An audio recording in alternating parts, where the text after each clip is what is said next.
yàlla moom mooy dogal nguur yàllaa koy joxe kenn du ko am si violence nii si dara déedéet yàlla moom moo wax ne qulillaahu malikal mulki tuutil mulka man tasha wa tanzi'ul mulka man tasha wa tuzillu man tasha bi yadikal xayru innaka ala kulli shay'in qadir moom la fi yàlla teg kon nañ ko nangu ñu gunge ko ñu fi liggéey ci at yi weesu wax dëgg yàlla ñun de gisuñ fi ñu nga xam ne seen programme du dara du ñu jël ay kaleera di ko tëgg loolu yaakaar naa ne loolu du programme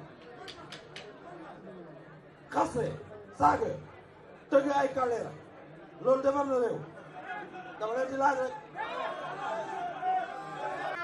nit ku nga xam ne yow mairie leen la dénk yow defaloo dara askan wi nga ñëw naan nit ñi na Casamance ay cotisé ay 50 000 di laaj aumône déedéet loolu taxul ñu fal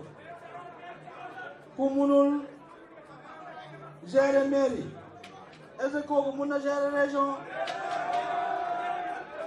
kooku naka lay ñëwee taxaw ne day laaj réew